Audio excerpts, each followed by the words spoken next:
Как започна всичко това? Ами, започна с моята житейска пътека. Тя ме отведе в село Баня. Там бях омъжена.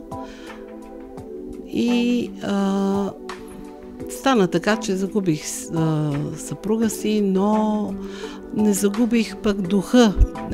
Започнах в цялата тази мъка, или как да кажа, в загубата си, се отвори една нова ниша за мене и започнах да рисувам икони. Просто чувствах, че имам потребност да рисувам. Започнах да ги рисувам и рисувайки ги, продавайки ги на символични цени, хората почнаха да се скупчват около мене. Продаваха се за Канада, за Америка, във всяка посока на света отидоха те икони. Действително имаше хора, които казваха, че самата икона говори, значи прави чудеса. Сега всеки... Ето така, нали, този период от моя живот беше с рисуване на икони. Идвайки в Перник, усетих, че вече е един нов период за мене. И в този период се появи отново желанието ми да започна да рисувам, да се занимавам с керамика. Завършила съм керамика и стъкло 74-та и 5-та година.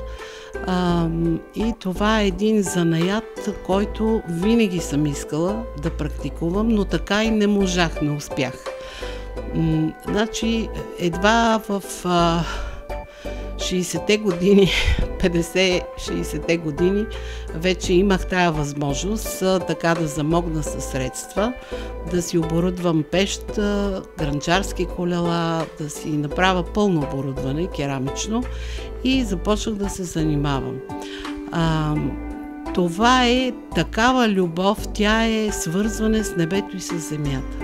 Значи духът ми се свързва с земното, или това е глината. А самата глина, тя просто във всеки един предмет почва да говори. Включително и да звънти, когато иска, и да се свързва с по-високи измерения. Значи багрите... Просто ми се иска да работя с повече цветове, с повече багри, да използвам, уча се, все пак не мога да кажа, че съм творец на керамиката от 20-30 години, защото тук си трябва много време, докато овладееш самия занаят.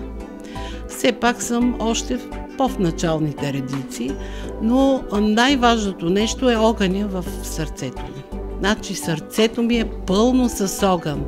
Огъня, който се свързва с керамиката, който се свързва с горещата пещ, и багрите, и това, което излиза, то е с пълна сила. И аз пожелавам на хората, които купуват, просто които си взимат от тези съдинки, просто да чувстват силата, нали? Храната, която слагат, просто да се изпълва с прана, с сила. Спомниш ли си първата среща с Направено с любов и Анелия Кирилова? Какви са ти така чувствата и емоциите, когато носиш от твоите съдове в нашето магазинче?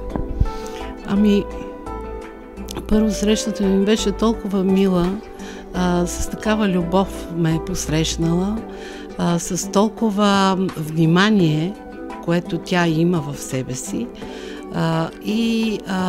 Първите съдинки, значи тук всъщност се отвори това аз да разбера, че мога да ги правя и да, нали, включително и да ги продаваме тези неща.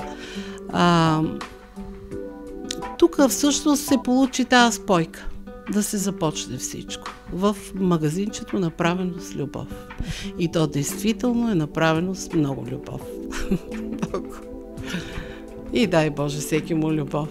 Всеки да се захранва и да се изпълва с тази любов, защото сега точно от това имаме нужда. От много любов.